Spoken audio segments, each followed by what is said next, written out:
I mean, first, I just have to say, I don't know why we need so many more prisons when the cooks seem so happy in the Senate. But there are some very important issues that we haven't yet talked about here. First of all, violence against women. This requires specific and direct attention by the Parliament of Canada. And we would urge that that happen. And of course, one way that might happen is if we had a lot more women in Parliament. And I'm pleased to say that we have now just nominated the largest percentage of women ever in the history of Canada in the New Democratic Party, and hopefully that will help. But the other is we've got to tackle some of the underlying issues. If you talk to the leadership of Aboriginal communities, First Nation, Métis, and Inuit, they cry out for just decent housing, so that they don't have 3 and 4 families crammed into a completely unsatisfactory house. And basically with no hope for the future. And where do they find themselves? Drifting into the temptations of crime, and then ultimately ending up in jail in far too high a percentage. And here's Sean Atleo, the National Chief, calling for a focus on education, a focus on housing, getting clean water into these communities, dealing with the fundamental poverty, and it's not just in Aboriginal communities, but it certainly is terribly severe there. These are some of the fundamental underlying causes of what we're talking about here that we have to tackle as a country. But when you're giving away corporate tax cuts by the billions so that they can give million-dollar bonuses to the richest people in the country, you're not going to get down that path. Mr. Ignatieff. Mr. Layton mentioned the very shocking issue of violence against women. And we all remember the Polytechnic massacre.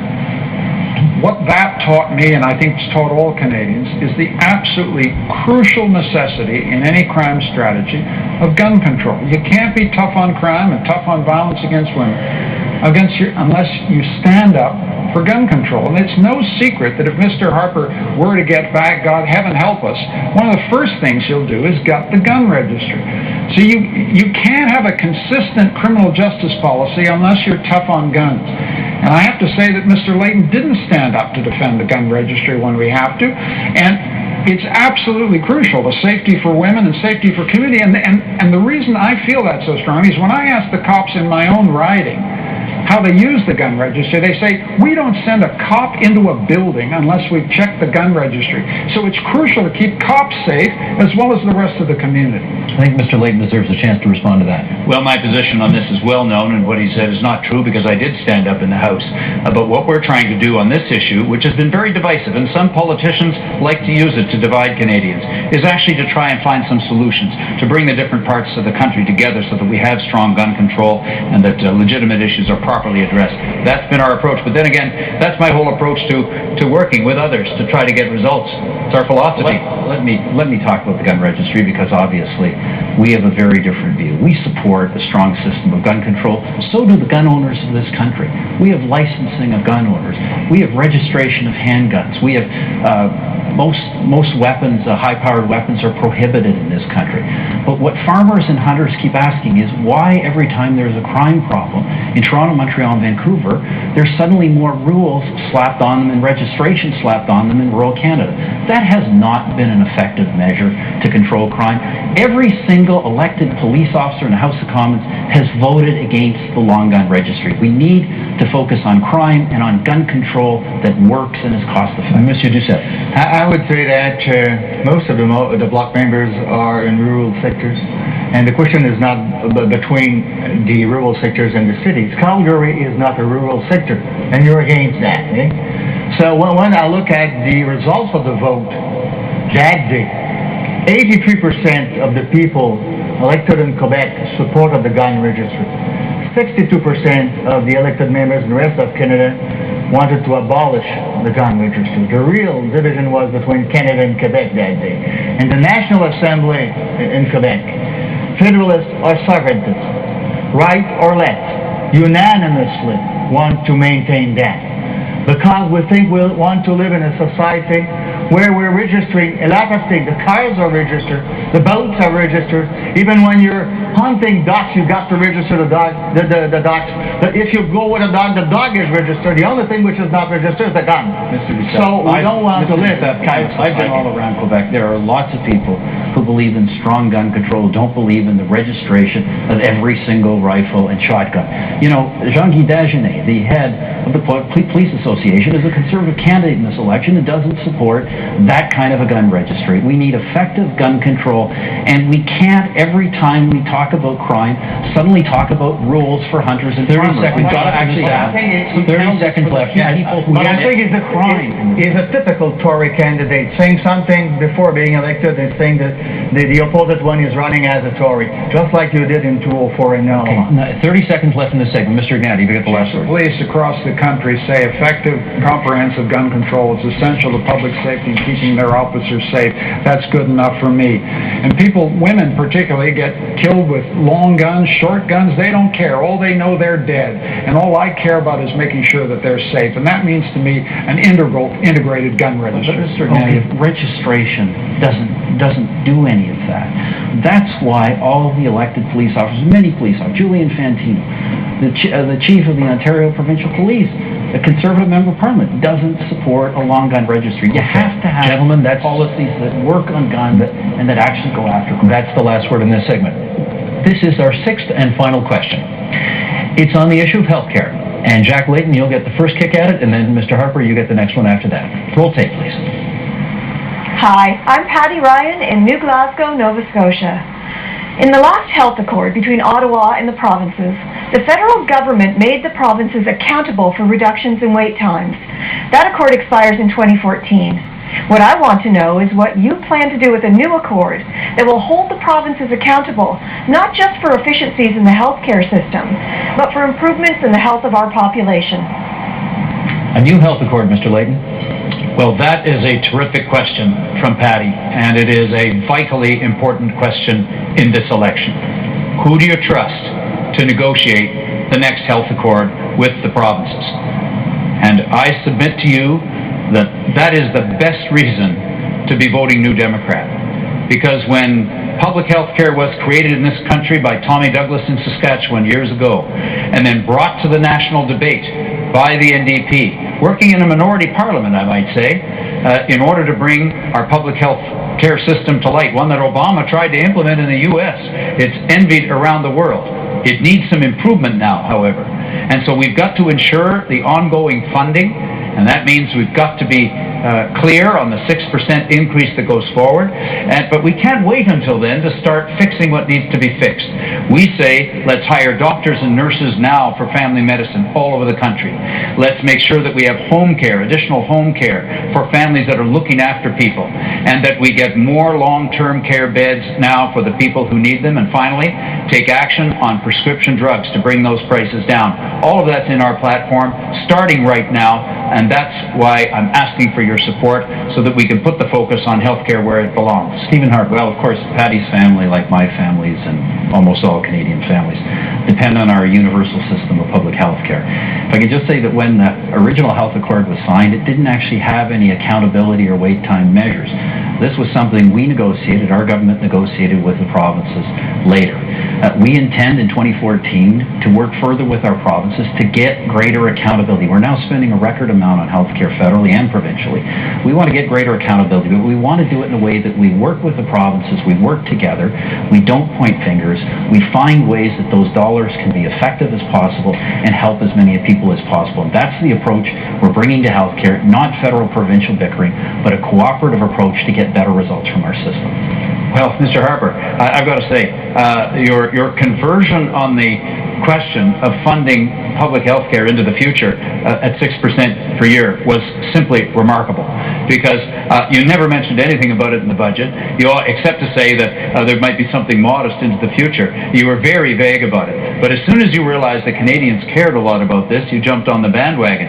I've got to tell you, I am concerned that a Stephen Harper government would not put the focus on keeping our healthcare system public, would not look at expanding it into key areas that families families need help with now. The latest example we got was in your budget, where you said you were going to give some credit to doctors who might serve in rural communities, a small number, but that would just simply take doctors from the urban areas and move them to the rural areas.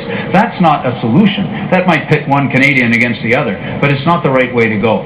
What we're proposing is action now, and that's why I would encourage people to come to the conclusion I've come to, which is that Stephen Harper and the Conservatives can't be trusted when it comes to the future of our healthcare system and making sure it's robust and meeting the challenges of tomorrow. Let's be clear about the facts. The 6% increase in the healthcare transfers to the provinces have been in every budget this government's brought forward, including the most recent budget, and it's black and white repeated in our platform. And this is also the first government to honor those commitments. The first government that has actually continued to increase healthcare funding instead of cutting it back. Now, in the budget, we did have some other measures.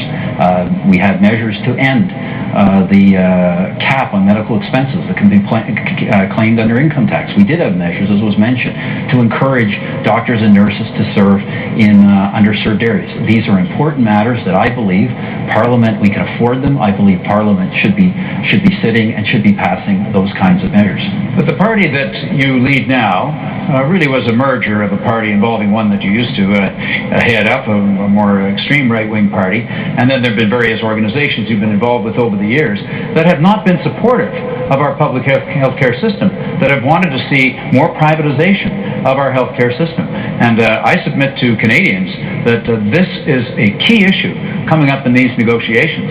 And what we need is a government in Ottawa that will stand up for our public healthcare system. Can you assure Canadians that you'll do that? Well, because your record, can you explain the difference between what you used to say and what you're saying now, and why should we trust you today? My record is clear, Mr. Layton, and by the way, governments across this country have experimented with alternative service delivery, governments of all political stripes. What this government is committed to is making sure that public health insurance is available to all Canadians, that no Canadian should be ever be denied essential and necessary medical treatment because they can't pay. That's a fundamental principle of Canadian citizenship. That is what has underlined our term in office, and that's the system that I and my family have always depended on. That's the system we're going to work with the provinces to make better in the future. It has some challenges, but we can make it work better. Well, why do we see so much privatization going on today then, under your government? Why haven't you taken action to stop it? It's taking place all over the place. Well, Mr. Layton, you have a different definition. Alternative service delivery is not privatization. These are services under the public health insurance programs of our provinces. People have access to these services. That is what we are trying to maintain. We're not going to wave the finger at provinces because they experiment with different delivery. What we're going to do is focus on outcomes. That's why we introduced the patient wait time guarantees. We're going to focus on making sure that when we spend the billions of dollars we spend on the healthcare system, that we get the kind of outcomes for people that we have promised them that they need. We're going to draw it into and it's also, your approach is not giving any help to Canadian families right now for more family doctors. We're going to broaden into a four-way debate right now. Yes. Mr. Duceppe, you're in first, then Mr. Ignatieff. There's certainly problems in healthcare, but federal parties, the first thing to do is to stop interfering with Quebec and provincial responsibilities. Otherwise, it's a recipe for conflict between jurisdictions. We have to remember that the health department in Ottawa doesn't manage a single hospital. No expertise at all. And that attitude of Ottawa knows best is a huge error. We have to give the funding and let the provinces do their work. I mean, if we're trying to say to the provinces in Quebec, you have doctors here and there, this is not our job. We have to make sure the provinces in Quebec will have the money, but then respect the fact they do have the expertise. The only place the federal government is managing a hospital is with the First Nations and very bad services. And also with the veterans and bad services also. So no expertise at all, and some people want to tell those who've got the expertise what to do. I think that should be done. Monsieur Ignatieff. any federal government, any liberal government is going to respect provincial jurisdictions in healthcare, but the fact is a huge amount of financing of the public healthcare system in Quebec comes from the federal government. $43 billion committed by the Paul Martin government in 2004, which is run right through 2014. And what we're saying, the question was asked about accountability. I think the federal government has a role in healthcare, provided it respects provincial jurisdiction, to make sure that, you know, your access to healthcare not only doesn't depend on what's in your wallet, but doesn't depend on your postal code. We need to make sure that roughly equal services are available to Canadians across the country. That's an interest that Quebecers have. But let me just say one key thing here. This comes down to a moment of choice.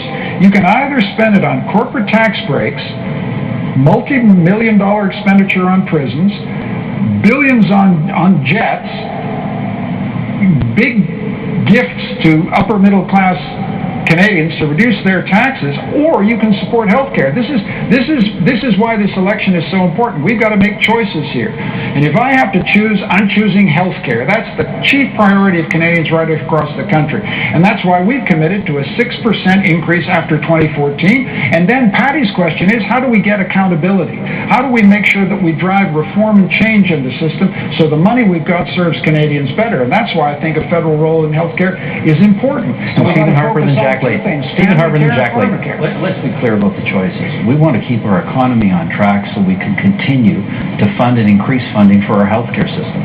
The choice Mr. Ignatieff puts before you and the other parties, that you somehow have to choose between the military and healthcare, you somehow have to choose raising taxes if you want to keep benefits. It's a false choice.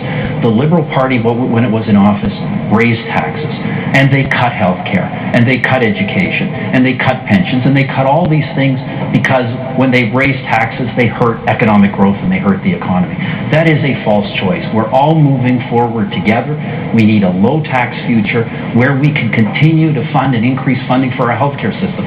That's what we're doing. That's what we're succeeding at, and that's the path we've got to stay. Jack Layton. The problem with both Mr. Harper's party and Mr. Ignatieff's party is that they don't propose to do anything now. They're talking about something far off into the future. And if you look at your platforms, you'll see what I'm talking about. There's no investments right now in getting the significant increase in family doctors and nurses that we need today. There's 5 million Canadians who don't have family medicine.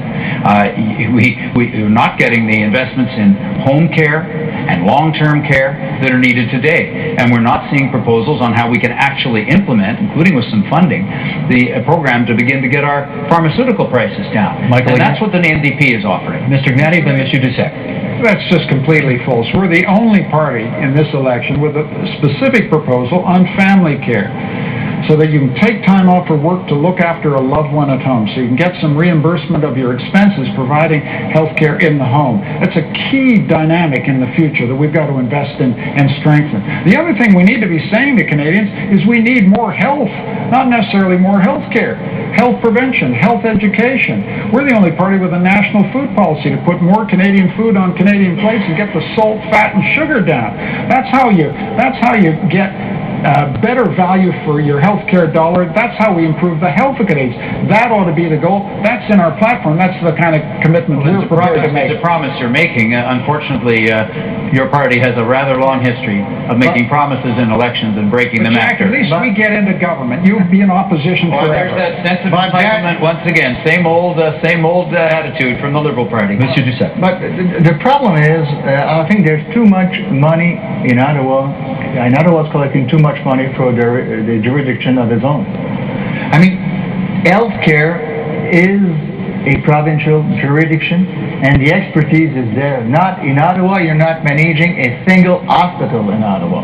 That means if we start negotiating who's going to do what, it'll be a fight between bureaucrats instead of giving the money to those who need the money to make sure the services will be given to those who need those services.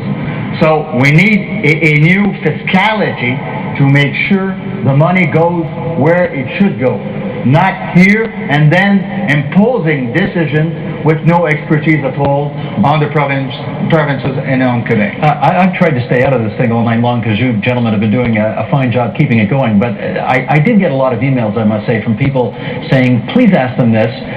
You're all promising to continue health funding at 6% a year in a world where our growth rates are about 2% and change, and while you're all promising to keep taxes reasonably low, and you're all promising to erase deficits that are very, very high. Can any of you really do this? 1, 2, 3. Let's hear from you all, please. Yes, absolutely. You make it your highest priority. That's what we've done. We said right from the beginning, we've laid out the fiscal plan. It's the International Monetary Fund and others says very credible, and we've been clear. We're not going to cut the rate of increase in transfers for healthcare, education, and pensions.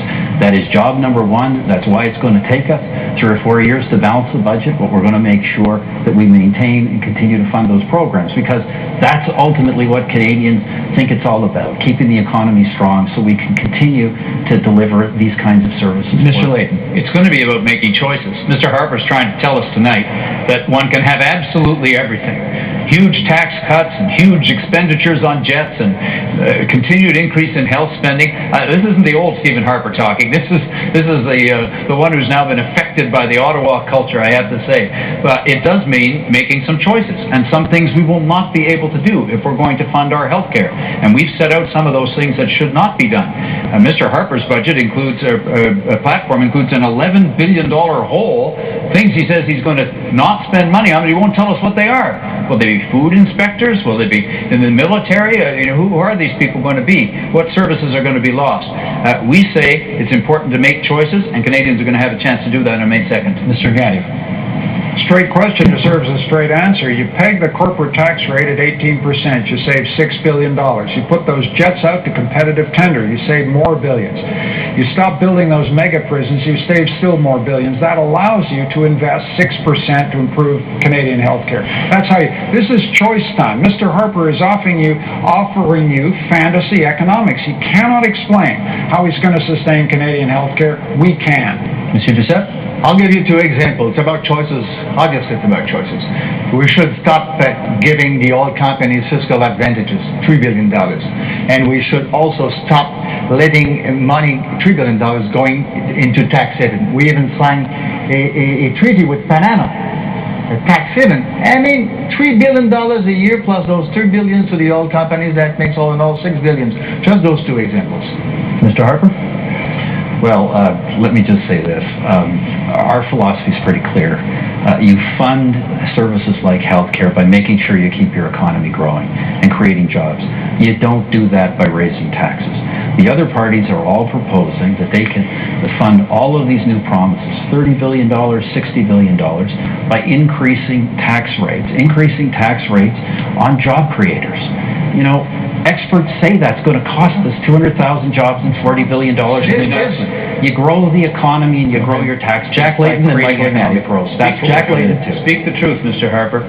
We're actually proposing, instead of giving tax breaks like you do to the richest, most powerful companies in the country, the ones that gouge Canadians half the time, banks and what have you, we're saying lower the taxes on small businesses and help those small businesses to create jobs with $4,500 per new job created.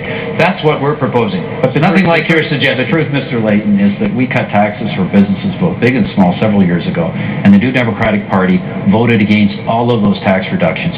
The New Democratic Party will never cut taxes. It will always raise taxes. Yeah, now, that's too much to hear you say that. That is simply too much, and it's not true. Michael Ignatieff, please. Mr. Harper, your numbers just don't add up. But our numbers do. If you peg corporate tax at 18%, you can save $6 billion. 18% is a good competitive rate that will attract jobs and attract investment. That $6 billion you can use to invest in education, a learning passport. The biggest boost that we can give to our economy is investing in the education of our children. And we can do this without raising taxes on ordinary Canadian families. Mr. Ignatieff, every credible economic analyst, every major business group in this country says that if you raise taxes, you will hurt growth, hurt jobs, and hurt revenue. And that's the truth. And that's the path we do not want to go down. You want to come back on that one more time? But we need to roll back payroll taxes for small and medium-sized businesses to do the hiring. We've got unemployment rates among young Canadians at 16%, something that you actually haven't done anything about while you're in office. If we create an incentive to hire those young people from small and medium-sized enterprises, that's going to create 170,000 jobs. It lowers their taxes. In the budget It lowers that we're waiting for Parliament to pass. The Canadian Federation of Independent Business and others have called on Parliament to act and to pass these measures to help hiring. Gilles Duceppe. One thing we'll oppose is taking $17 billion on 5 years out of the Employment Insurance Fund. This is exactly what the Clarity budget's proposing, and sadly, that the NDP and the Liberals are also for that measure in the proposals you've made. Look at it. I hate to bear the disappointing news, but that's it. You have one more thing to do, and that is you get a closing statement. So again, we drew for lots for the order of speaking. Jack Layton, you get to speak first, 45 seconds to each of our leaders to finish off tonight. Well, dear friends who've been following this debate, Mr. Ignatieff's party was in power for 13 years, and there were lots of problems and many failures. And then Mr. Harper was in power for 5 years, and again, many failures. They, between them, have, of course, supervised, whether it's corruption in government, real difficulties with our healthcare system. Our environmental record on the world stage is in tatters, and when it comes to the economy, you're having a tougher and tougher time to make ends meet. Now, you have a choice, contrary to what some might try to suggest, in this election, and you've got a great chance to exercise that choice by voting New Democrat and giving us the opportunity to implement right now new doctors and nurses, much more affordable life with credit card fees capped, and with new job creation programs, as well as protecting your pension. I urge you to support the New Democrats. We'll fight for you. Thank you, Mr. Layton. Monsieur Duceppe. Dear friends, the other leaders' actions prove that they do not really recognize Quebec as a nation. None of them has taken into account the Quebec consensus. I have the greatest respect for Canada, but Canada bases its policies on its own interests. Quebecers have the right to make their own choices. To do so, Quebec must become a country. But as long as Quebec is part of Canada, the Bloc will be there for Quebec. A conservative majority will act against our interests. Stephen Harper hides his intention. We cannot trust him. The Bloc is still the only party in Quebec able to stop Stephen Harper. I invite everyone who does not want a conservative majority to vote for the Bloc Quebecois. Good evening. Michael Ignatieff. On May the 2nd, choose a government that respects democracy. Choose a government that respects the citizens' rights. Choose a government that focuses on your priorities. Mr. Harper doesn't have your priorities in mind. His priorities are jets, jails, and corporate tax giveaways. Our priorities are to help Canadian families get an education for their kids at college and university with our learning passport, early learning and childcare for families that need it, home reno so that they can make their families more energy efficient, and restore Canada's proud place in the world. The choice will be between a Harper government or a Liberal government on May the 2nd. I hope you'll vote Liberal, but most of all, I thank you for taking part in this debate tonight. Thank you, Mr. Ignatieff. Stephen Harper. First of all, I want to thank Canadians for their honor and their trust as having served as their Prime Minister, your Prime Minister, over the past 5 years, including during some very difficult economic times. But it has kept us focused on the economy, on creating jobs, on delivering affordable benefits to people, and making sure we keep your taxes low. As a consequence, Canada, which was already the greatest country in the world, the best country, is emerging from this recession stronger and faster than just about anyone. That's what we need Parliament to focus on. That's why we're asking for a renewed mandate, a strong, stable, national, conservative majority government to focus on the economy. We have a recovery to complete, we have a job to finish, and we would be honored to do it. Thank you, Mr. Harper, and thank you, gentlemen. And that ends this leaders' debate. We hope it shed some light on the issues facing Canada in these times and helps you decide how to vote on May the 2nd. A reminder that these same leaders will be here again tomorrow night to debate in French. And you can see that 8 p.m. Eastern Time on the TVA network and Radio-Canada. You can see the debate simultaneously translated into English on CBC News Network and CTV News Channel. I'm Steve Paikin. Good night from Ottawa.